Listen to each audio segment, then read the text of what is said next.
நம்ம இன்றைக்கி குடமிளகா ஆம்லெட் பண்ண போகிறோம். தக்காளி, குடமிளகா, சின்ன சின்னதாக கட் பண்ண குடமிளகா, முட்டைக்கோஸ் எடுத்திருக்கேன். முட்டைக்கோஸ் பாருங்கள் எப்படி நைஸாக கட் பண்ணி எடுத்து வச்சுருக்கேன். இப்போ அதை வதக்கிக்கலாம். பச்சையாக சாப்பிட நிறைய பேருக்கு போட்டால் பிடிக்காது, ஆனால் லைட்டாக ஃப்ரை பண்ணி எடுத்துக்கலாம். அதுக்கப்புறம் தக்காளியும் லைட்டாக ஃப்ரை பண்ணி எடுத்துக்கலாம். அதுக்கப்புறம் குட்டி குட்டியாக கட் பண்ண கேப்சிகம் அதையும் சும்மா லைட்டாக ஆயில் விட்டு ஃப்ரை பண்ணி எடுத்துக்கோங்க. இப்போ பாருங்கள், ஃப்ரை பண்ண குடமிளகா, தக்காளி, முட்டை எல்லாமே வச்சுருக்கேன் பாருங்கள்.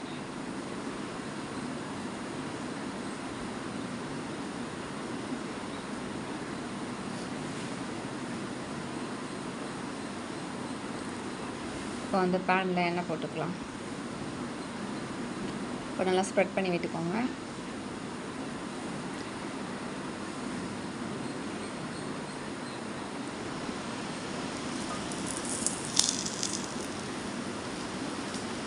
இப்போ ஒரு கேப்சிகம் எடுத்து வைங்க.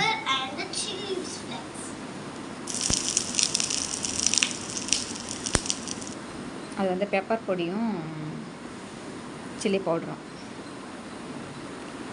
இப்போ ஒரு எக் எடுத்து உடச்சி ஊற்றிக்கலாம்.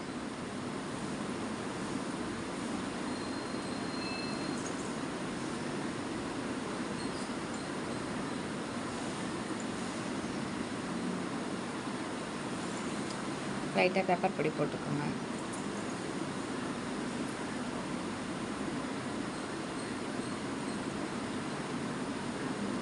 மஞ்சள் பொடி லைட்டாக.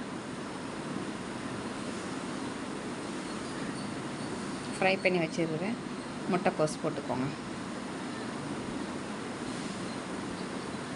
அப்புறம் அந்த தக்காளி, ஃப்ரை பண்ணிக்கிற தக்காளி மேலே வச்சு சால்ட்டு இப்போ சேர்த்தது.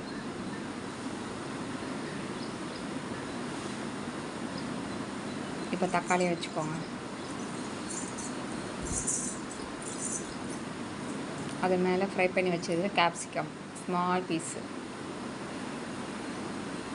இப்போ அப்படியே திருப்பி போட்டுக்கோங்க. நல்லா வெந்ததுக்கப்புறம் திருப்பி போடுங்க. திருப்பி போடலனாலும் பரவாயில்ல, அப்படியே கூட மூடி வச்சு பண்ணலாம்.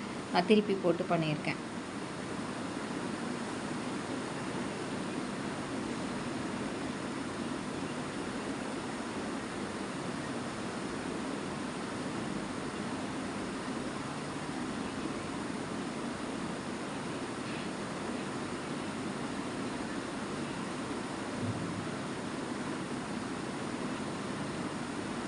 இதை பாருங்கள், எடுத்து காமிச்சிருக்கேன் எப்படி பாயிலாக இருக்குன்னு சொல்லி.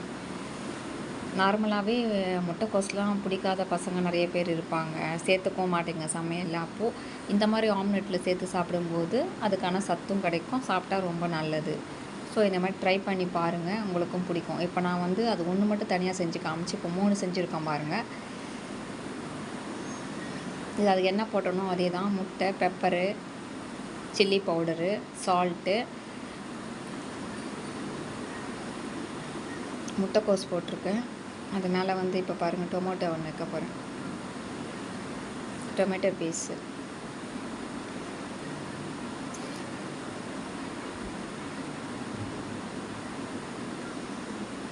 இந்த கேப்சிகம் பீஸு சின்ன சின்னதாக கட் பண்ணி வச்சுருந்தேன் பார்த்தீங்களா, அதையும் மேலே வச்சுக்கணும்.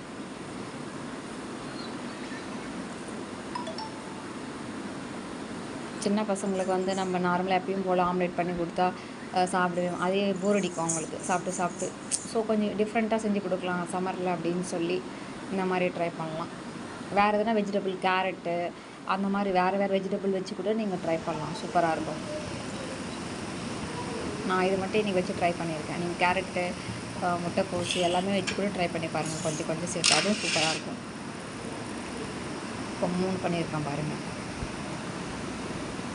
இது குக்காகலை அப்படின்ற ஃபீலே இருக்காது. எல்லாமே நம்ம ஃப்ரை பண்ணி லைட் ஃப்ரை பண்ணி போட்டதுனால பர்ஃபெக்டாக குக் ஆகிருக்கும். இது இப்போ பாருங்கள், திருப்பி போட்டிருக்கணும் எல்லாமே. 3 பீஸ் பாருங்கள்.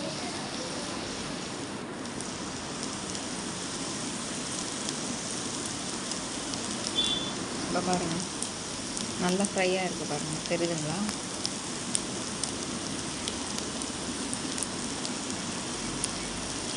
பர்ஃபெக்டாக குக் ஆகிருக்கு பாருங்கள்.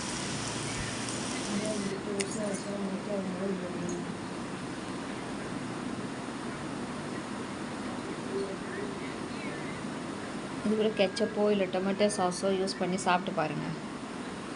பசங்களுக்கு ரொம்ப பிடிக்கும். கிட்ஸ்க்காக தான் இதெல்லாம். பெரியவங்கன்னா அதுக்கேற்ற மாதிரி நம்ம சாப்பிட்டுப்போம். நீங்களும் ட்ரை